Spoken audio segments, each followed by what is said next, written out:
Deus, que este culto seja especial, que a sua presença encontre liberdade para mover, que o Senhor possa manifestar a tua graça em nosso meio.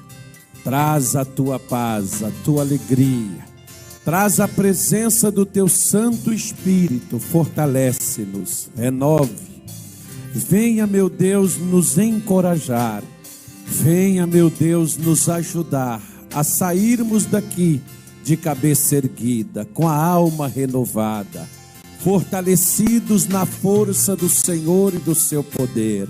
Espírito Santo, nós queremos. Diga para Deus que você precisa dele. Diga para Deus que você necessita da presença dele no seu coração.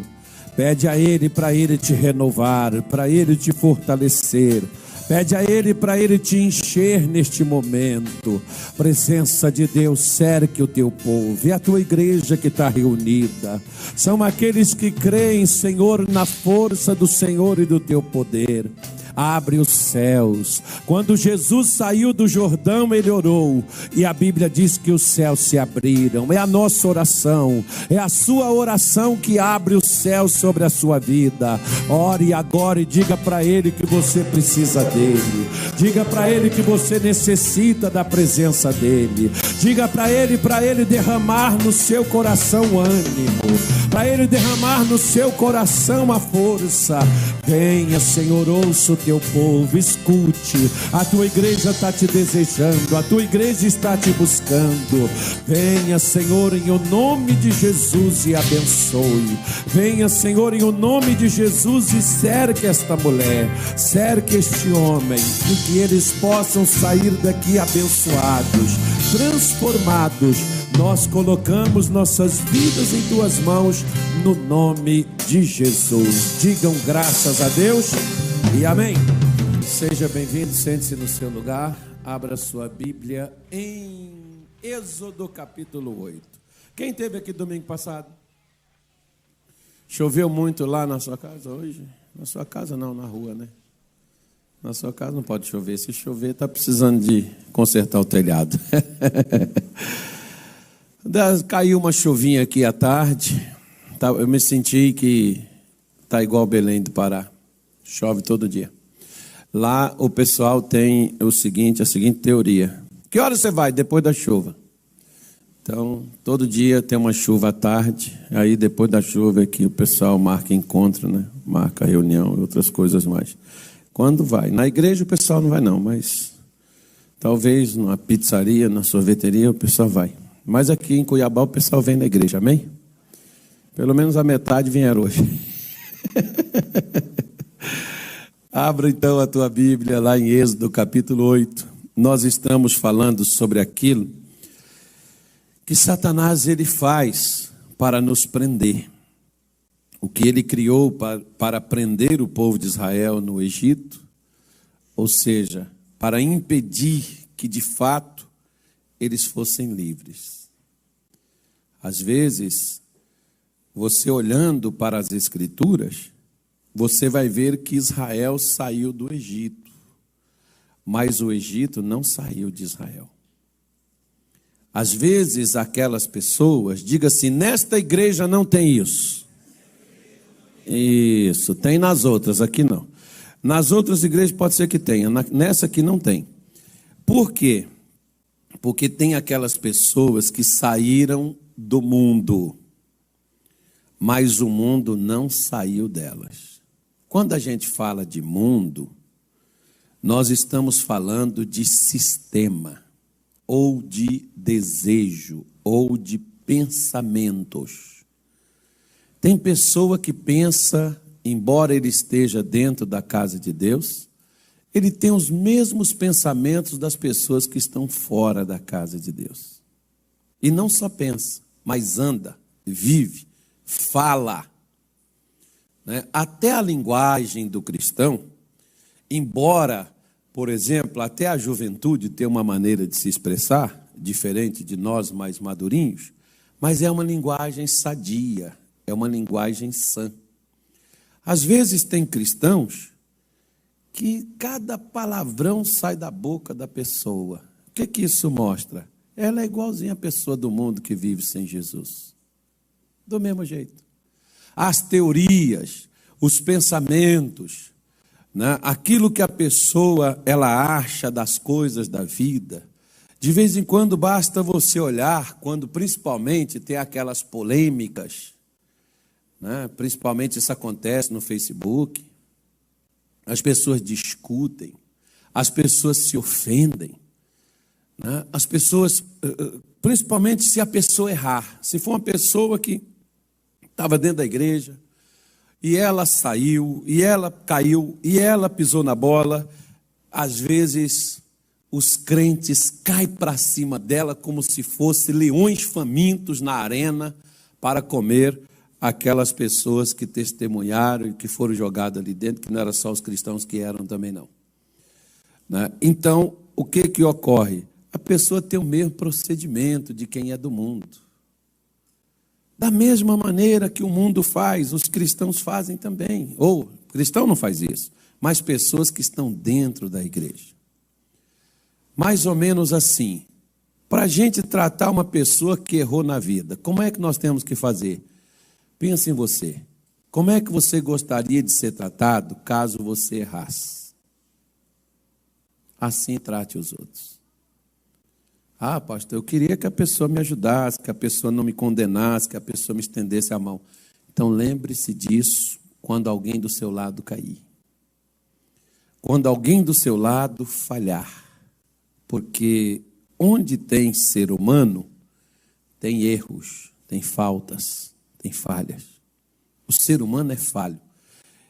Se você pegar a história da Bíblia, você vai ver que desde o começo dela até os dias de hoje, o que Deus gasta o tempo é cobrindo nossos erros, nos limpando, nos dando uma nova chance para a gente poder caminhar, levantar e não cair mais. Deus sempre passou o tempo todo consertando o ser humano, desde lá da criação.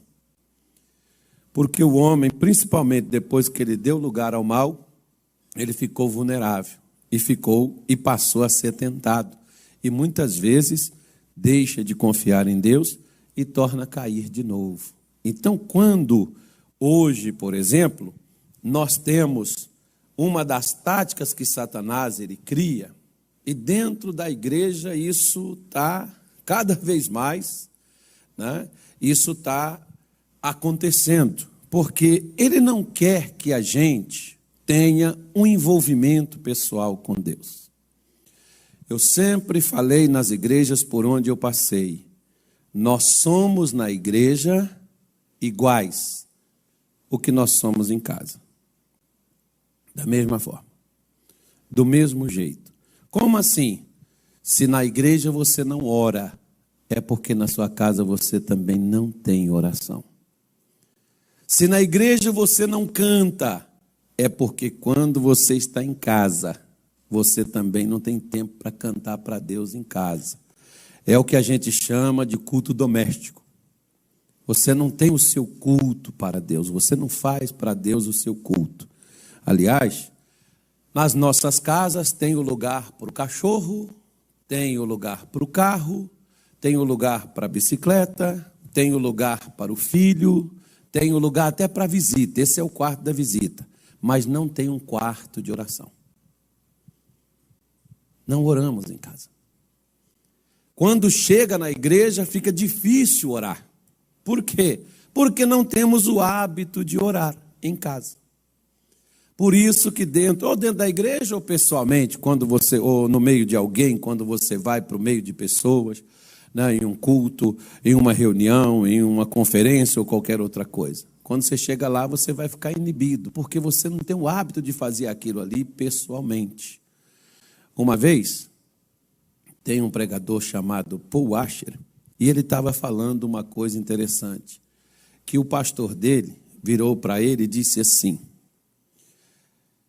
eu preciso de um jovem que ande sozinho. Ele disse assim: eu sou um. Ou que ande não, que viva só. Ele disse: eu sou um. Ele falou assim: você não entendeu. Deixa eu te falar uma coisa. não é aquela pessoa que fisicamente ela não conversa, ela não fala, ela não ande com ninguém. Eu quero um que ande só na presença de Deus, que fique a sós com Deus. Porque às vezes até para a gente orar, tem que ter alguém com a gente. Tempo atrás, uma pessoa me disse assim: pastor, o senhor pode orar comigo? Eu falei: posso. Você pode orar a que horas? Ela disse: umas 11 horas da noite. E quando foi 11 horas da noite, ela me ligou.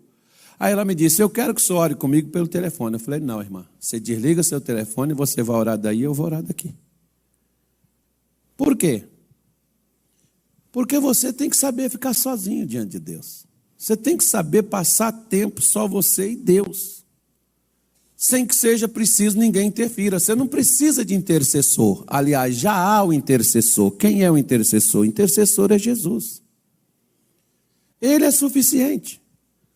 Não há necessidade de que outra pessoa interceda por você diante de Deus. Você já tem um intercessor que é Cristo. É só você ir lá. Só que as pessoas, às vezes, elas, como você pode ver, por exemplo, os jovens vão para o cinema, vai juntos.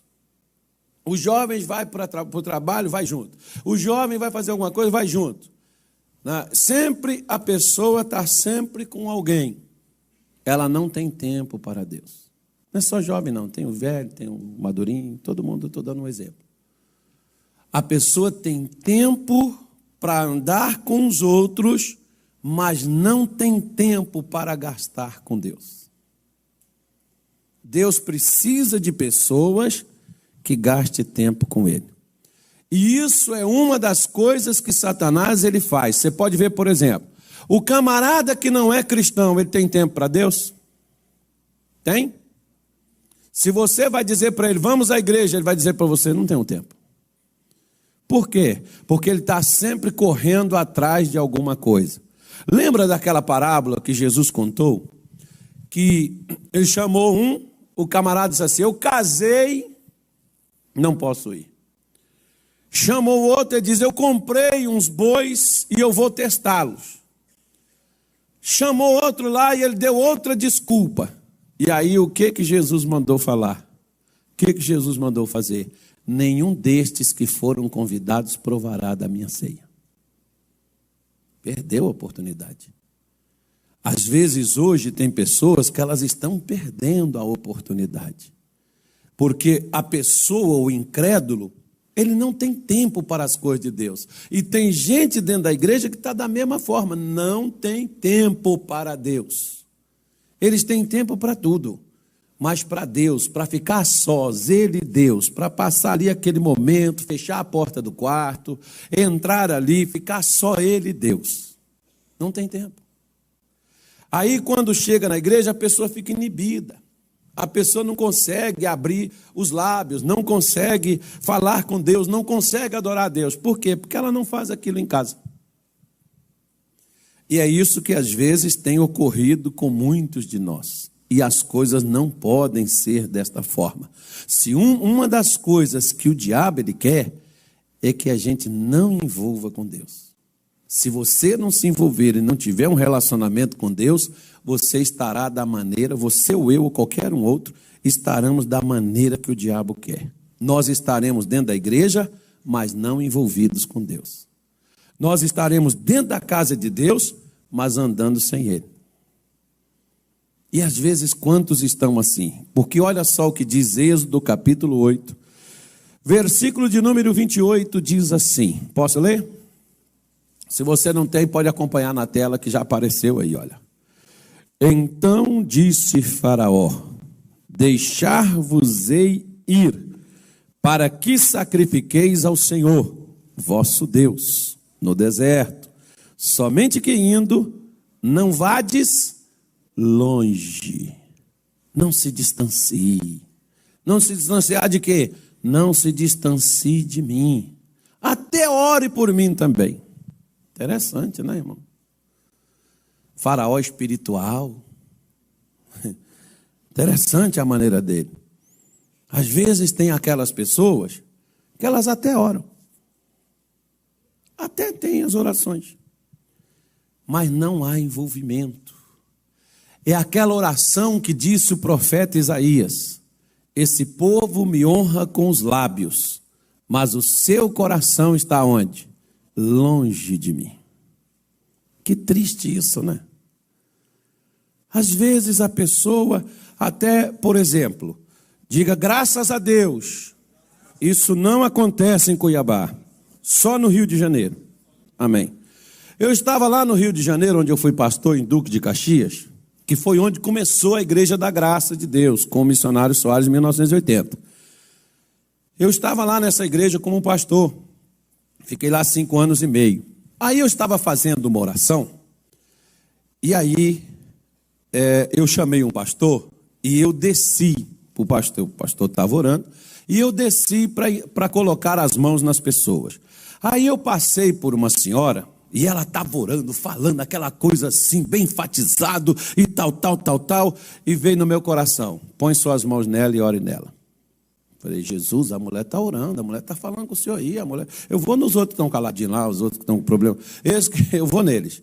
Deixei ela e passei. Fui lá atrás, orei em uns lá que eu pensei que tivesse oprimido, talvez até estavam, né? E vim voltando. Quando eu voltei, passei por ela, Deus tornou a falar: põe as suas mãos e ore nela. Eu falei: eu não vou orar não, Senhor, olha como é que a mulher está orando, Deus, ela está falando com o Senhor aí, ela está, né, não, olha como é que ela ora. E fiquei até parado olhando para ela. E virei as minhas costas e fui subir no altar. Aí Deus foi mais enfático comigo. Tá bom. O que acontecer com ela, a culpa é sua. Eu falei: já estou voltando.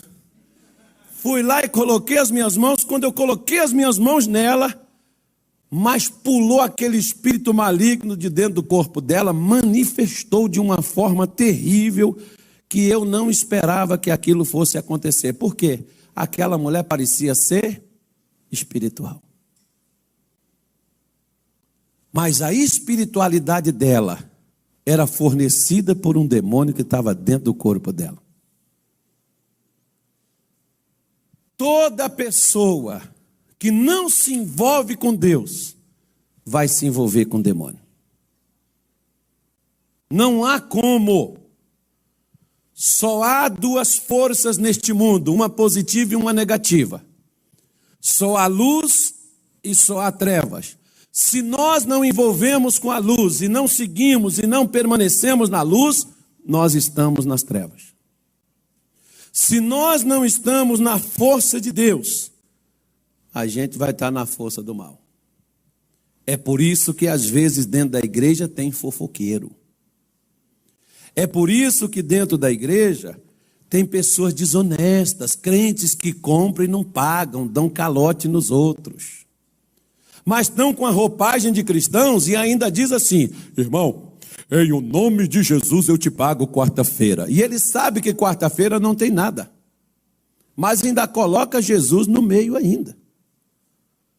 Diga graças a Deus, aqui não tem gente assim. Amém. Tem aqueles que mentem, né? Tem aqueles que são falsos, são aqueles que criam confusões, e muitas vezes estão vestidos de paletó e gravata, são pastores, têm um título, são missionários, são profetas, que são intitulados, são obreiros. Mas na realidade, é como Paulo diz, não é de se admirar que haja isso dentro da igreja. Por quê? Porque até Satanás se transfigura como anjo de luz e ministro de justiça. Ou seja, Paulo está dizendo, até o diabo faz uma visitinha dentro da igreja. E às vezes está lá dentro como aquele que age de uma forma correta e que faz o que é certo. Mas de certo não tem nada. Porque a nossa vida não pode ser uma roupagem. Nós não podemos apenas ter uma aparência. Hoje, você pode ver que muitas pessoas, elas estão vivendo o ter. Se você tiver isso, você tem Deus. Se você tiver um carro, 2 casas, se você tiver uma faculdade, se você tiver um caminhão, se você tiver uma fazenda, se você tiver uma empresa, você é de Deus.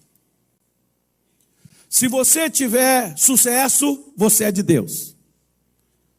Meu irmão, Para a gente ser de Deus não é ter, é ser. Ser.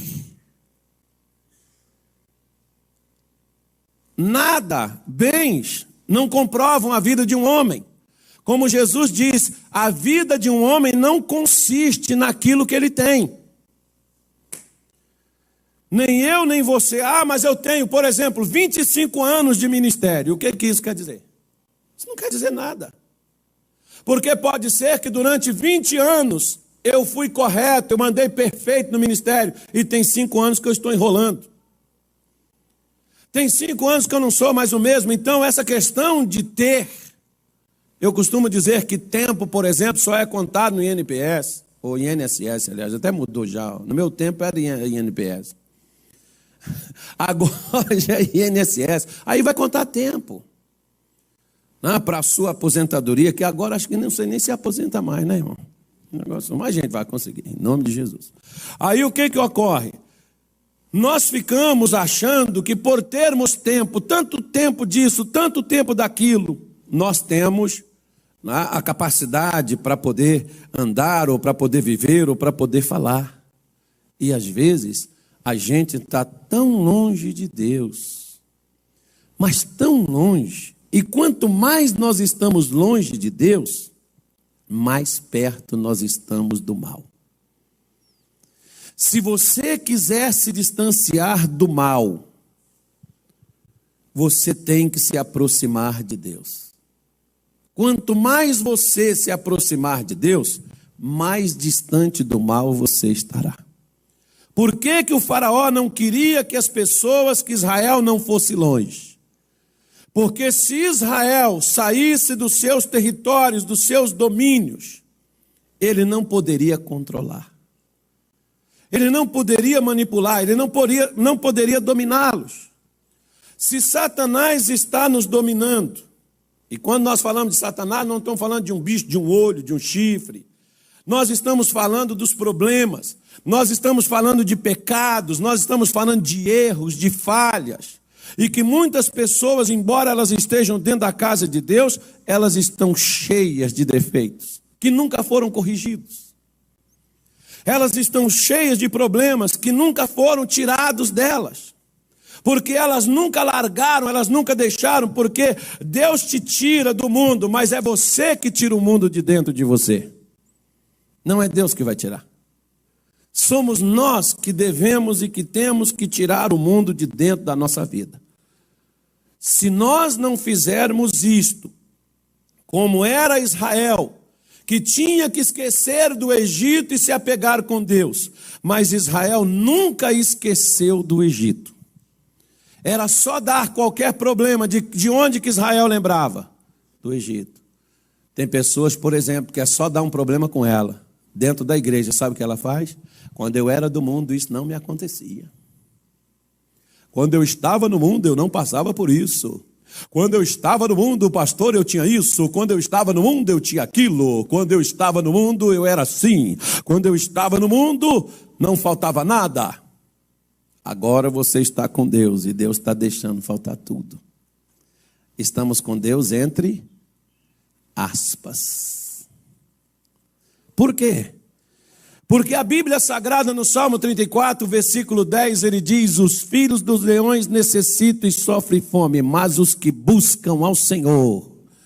Quem é os que buscam ao Senhor não tem falta de coisa alguma. Posso fazer uma pergunta? O que você tem buscado? Eu busco a minha cura, pastor. Eu estou buscando a minha prosperidade. Pastor, eu estou buscando minha felicidade, eu estou buscando o meu casamento. Pastor, eu estou buscando a minha saúde, a minha bênção. Ok, você quer? A Bíblia não está dizendo para a gente buscar a bênção, a Bíblia está dizendo para a gente buscar o Senhor. Por quê? Porque quem buscar ao Senhor e tiver o Senhor com ele, esse não terá falta de mais nada. Olha o que diz Romanos, capítulo de número 8, para nós terminarmos. Romanos, capítulo de número 8. Romanos, quem tiver telefone, irmão, desliga ele aí, silencia ele, não deixe isso ligado. E vou falar uma coisa com você. Não conversa no meu culto, não, que eu vou te pedir para você calar. Se eu estiver pregando, não conversa não, nem obreiro. Conversa não, que eu sou enjoado. Porque se você não ouvir Deus, na hora que você for falar, agora quem está falando contigo é Deus. Na hora que você for falar, Deus também não vai te ouvir. Tá? O culto é um momento sagrado, é um momento de você, de todos nós, voltarmos exclusivamente nossos ouvidos para Deus. Total atenção. Qual foi que eu falei? Romanos 8:32. Por favor. Romanos, capítulo 8, versículo 32. O que está escrito aí? Aquele que nem mesmo ao seu próprio filho poupou, antes o entregou por todos nós, como não nos dará também com ele? Preste atenção que primeiro está com ele. Ou seja, eu só vou ter todas as coisas se primeiro eu tiver aquele que tem todas elas. Aquilo que te falta não é saúde, falta Jesus. Por quê? Porque Jesus tem saúde para lhe dar. Aquilo que te falta não é paz, está faltando Jesus, porque Ele é a nossa paz. Se você tiver Ele, você vai ter paz. Mas se você não tiver Ele, você vai ter perturbação, desequilíbrio, confusão. O que te falta não é dinheiro. O que te falta é Jesus, a mesma coisa. O que me falta não é dinheiro, o que me falta é Jesus. Por quê? Porque Jesus é dono do ouro e da... Então, se eu tiver Ele, eu vou ter o quê? Tudo. Uma certa vez eu ouvi uma história, está em São Carlos 9, versículo 14. Você não vai achar na Bíblia. Um homem muito rico. Ele tinha um filho, daqueles filhos assim, não sei se você entende essa palavra, aqueles filhos desnaturados. São aqueles filhos que não importam com seus pais. É aquele filho que não quer saber se o pai está vivo, se o pai está bem, se o pai tem alguma coisa, se ele precisa de alguma coisa. É aquele filho que só quer o dinheiro do pai, né? O que o pai pode dar.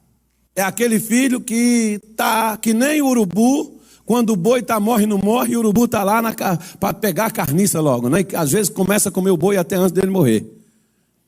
É o filho que está de olho na herança do pai. Quando meu pai morrer, tem uns que já dizem assim, irmão. Quando meu pai morrer, pastor, vai ser tudo meu. Eu sou filho único. Quantas pessoas eu já escutei isso, né? Quantas pessoas já falaram assim comigo? Eu sou o único, sou o herdeiro da minha casa. Então ele está de olho na herança do pai. E às vezes fica até lá, tomara que ele morra. Eu, irmão, se você tem alguma coisa, ore, hein? As orações contrárias né? Pede para Deus. Mas vamos deixar, vamos prosseguir na história. O homem era muito rico, ele tinha um filho assim. O filho sumiu, foi para a cidade, deixou o pai. Ele tinha uma fazenda muito grande. E ele tinha muitos bens, muito patrimônio. E ele tinha muitas coisas. Aí, aquele homem, ele foi ficando velho. E o filho nem sequer dava notícia. O pai apenas sabia por informações de outros que o filho vivia na cidade. E o filho não ia ver o pai, o filho não o procurava. Naquele tempo não tinha rede social ainda, né? Não tinha telefone. E o filho não procurava pelo pai e não fazia nada. Aí, o pai preocupado, né? Muitos bens, muita coisa. O pai tinha um escravo que era muito fiel. Camarada que se você entregasse ouro em pó na mão dele, o camarada guardava. Aí aquele velhinho já, ele foi e fez um testamento.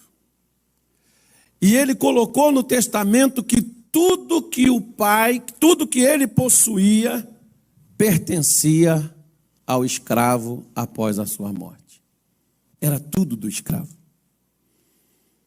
Pertencia tudo a ele. E o filho, quando ele aparecesse, se ele viesse para reivindicar a herança, o filho só tinha direito a uma das coisas que o pai possuía. Se ele quisesse um boi, era só um. Se ele quisesse a fazenda, era só a fazenda. Se ele quisesse um carro, era só o carro. Era só uma coisa só que ele tinha direito. E aí, ele recomendou ao escravo: quando eu morrer, procure o meu filho e entregue o testamento a ele. Aí, quando foi um dia, o fazendeiro morreu. E aí, o escravo pegou aquele testamento, pegou um cavalo, montou no cavalo, foi para a cidade procurar o filho. E chegando lá, ele achou ele num bar, tomando umas e outras. E ele chegou com o testamento e entregou para ele. Quando ele leu o testamento, ele diz: vou entrar na justiça, eu não aceito isso. Porque tudo que meu pai, ele tinha, pertence a mim por direito. Eu sou um filho único. Ele não podia ter feito isso comigo. Aí o escravo, nem o escravo, né? Ele poupou daquilo. Então, eu vou entrar, você pode ter certeza. Foi no advogado. Chegou no advogado, ele entregou o testamento. O advogado leu o testamento, olhou para ele e disse assim: como seu pai é inteligente. O senhor está ficando doido, doutor? Meu pai me deixou na miséria, meu pai não deixou nada para mim, o senhor está dizendo que meu pai é inteligente? Claro que seu pai é inteligente. Você largou o seu pai lá no meio do mato, você veio para a cidade, você nunca importou com seu pai. Você nunca se importou com nada do que seu pai construiu, nada do que seu pai gastou suor, nada do que seu pai se esforçou e fez por você. Você não se importou com nada disso. Você nunca foi lá ver coisa nenhuma, você nunca voltou lá para tratar de nada. O escravo está lá com ele todos os dias. O escravo conhece tudo, o escravo cuida de tudo. Seu pai é muito inteligente, porque se você, por exemplo, que era dono de tudo, você saiu e nunca mais você voltou lá, nem para ver o seu pai, nem para ver os seus bens. As pessoas certamente entrariam ali, os sem terras, né? Eles entrariam, invadiam aquela fazenda, matavam aqueles bois e ainda tomavam aquela terra. E você ia perder tudo. O seu pai é muito inteligente. Basta você saber escolher. Ele falou: doutor, meu pai só me deu uma oportunidade de fazer uma escolha, doutor. Como é que eu vou escolher? E só uma coisa só, doutor, isso é injusto. Ele falou: seja inteligente. Você tem direito a uma escolha. E se você escolher corretamente, você vai ter tudo. Ele falou: então o que é que eu escolho? Ele disse: escolhe o escravo. O escravo tem tudo. Isto é uma parábola que eu acabei de te contar. Quem tem ouvidos, ouça. Deus deixou tudo em Jesus. Se você fizer a escolha certa, se você se aproximar de Jesus, não apenas para ser um sanguessuga, dá, escolha a Jesus para você poder ter comunhão. Escolha Jesus para você andar lado a lado com Ele. Escolha Jesus para você poder servi-lo. Escolha Jesus para você se relacionar com Ele. Escolha Jesus para Ele ser o seu guia, para Ele ser a sua luz. Aí o que vai acontecer? Você vai ter todas as coisas. Se você não escolher, não tiver a escolha certa, você perde tudo. Dentro da igreja estão muitas pessoas correndo atrás de patrimônio, de marido, de filho, de pai, de mãe, de irmão, de esposa. Muita gente correndo atrás de bens. Quando tudo está em Jesus, nada virá na minha vida ou na sua se não passar pela cruz. Nada. Nada virá na minha vida e nem na sua se não passar pela cruz. Faça a escolha certa. Escolha da maneira correta. E o que vai acontecer? Deus vai mudar a sua vida. O faraó não queria que o povo de Deus se envolvesse com Deus. Da mesma forma, o diabo não quer que você se envolva com Jesus. O diabo não quer que você gaste tempo com Jesus. O diabo não quer que você se relacione com Jesus. A partir do momento que você começar todos os dias Você pode ver que na oração do Pai Nosso, quando os discípulos pediram para o Senhor, ensina-nos a orar, Ele deu como modelo a oração do Pai Nosso. E no modelo, que não é para a gente repetir, é um modelo. No modelo da oração, o que Jesus afirmou? O pão nosso de cada dia nos dai hoje. O que Jesus está falando? Todos os dias Deus tem uma bênção para mim e para você, mas a gente não vai a Ele. Nós não vamos. Às vezes a gente vem na igreja. Às vezes nós até cantamos, mas apenas da boca para fora. O coração não está naquilo dali. Se nós colocarmos o coração, a palavra de Deus é clara, onde estiver o seu coração, estará o seu tesouro. Coloque o seu coração no Senhor e busque, e se aproxime de Deus, e recorra a Deus. Mas não é para você ser abençoado simplesmente, é para você encontrá-lo, é para você achá-lo, porque Jesus diz, aquele que me acha, não andará mais em trevas. Nós às vezes estamos correndo atrás de tantas coisas que nós precisamos, e todas elas estão em um lugar só. Você não precisa correr em todos os lugares, basta você ir no lugar certo. Se você encontrar Ele, você encontra tudo o que você precisa para você poder viver, para você poder vencer, para você poder ser alegre, para você ser bem-sucedido, para você ser abençoado. Recorra a Ele. Se você recorrer, Ele vai te abençoar. Se você estiver com Ele, você terá tudo, como disse o apóstolo Paulo em Romanos 8:32. Ele deu Jesus. Se nós tivermos Ele, nós teremos todas as coisas. Se nós não tivermos Ele, nós não teremos nada. E às vezes muita gente hoje tem uma igreja, tem uma função, está dentro da casa de Deus, mas não tem Jesus. Por quê? Porque está faltando tudo. Davi já falou há muito tempo, o Senhor é o quê? O meu pastor. E se Ele é o meu pastor, o que acontece comigo? Nada me faltará. Escolha corretamente. Faça a escolha certa. Deus vai mudar a sua vida por completo. Quer ficar em pé, sentado ou deitado? Como é que vai ser? Você fica à vontade, você decide, mas feche os olhos. Pai, em o nome do Senhor Jesus, meu Deus, obrigado. O Senhor me dá o direito de escolher. O Senhor me oferece alternativa. O Senhor falou com Israel para sair do Egito.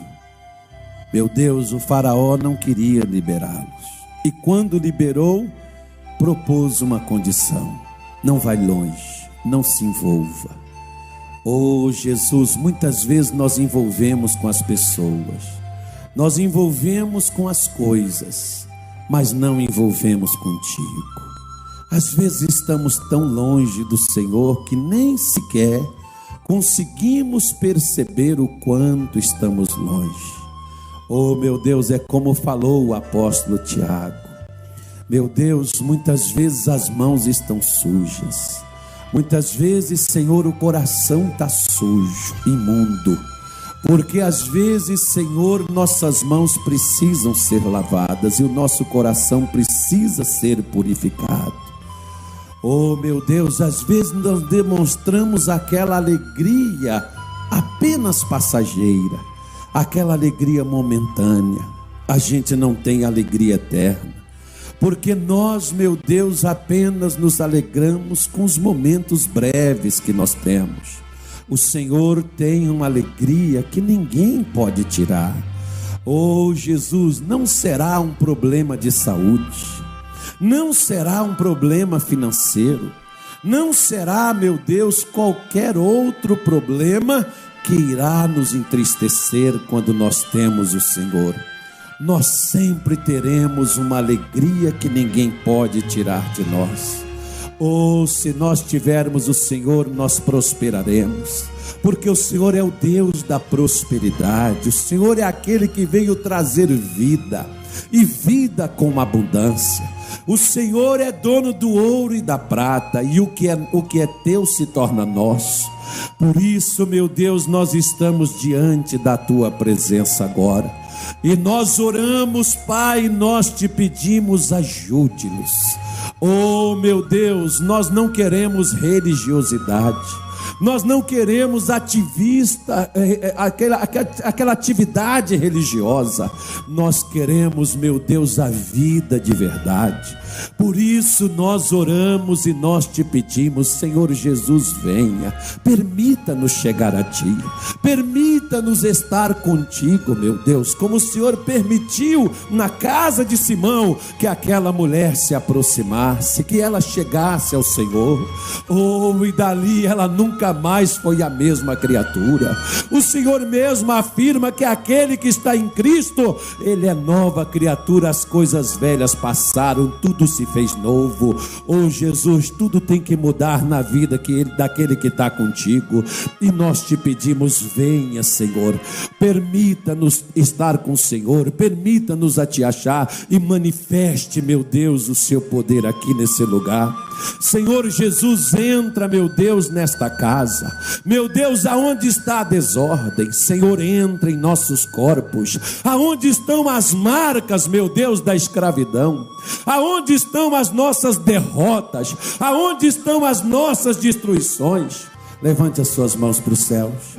Senhor, abençoe o trabalho deste homem, abençoe o trabalho desta mulher. Aquilo, Senhor, que não prosperava, aquilo, meu Deus, que esta pessoa não recebeu, e ela sempre foi trabalhar, e ela nunca teve, meu Deus, em suas mãos, faça chegar aquele contrato, Jesus.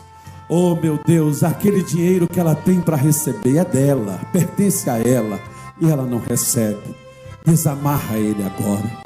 Abençoa, Senhor Jesus, a vida de teu povo. Essa mulher e esse homem virá, e eles irão testemunhar daquilo que hoje o Senhor fez, porque quando nós estamos contigo, o mal não pode mais nos prender. Abençoa, Senhor Jesus, a cada um. Nós te pedimos, no nome de Jesus, que esta mulher e este homem, que sempre viveu endividado, seja arrancado dessas dívidas, seja erguido, levantado e abençoado pelo seu poder. Oh, meu Deus, que esta bênção esteja sobre o teu povo, no nome de Jesus. Digam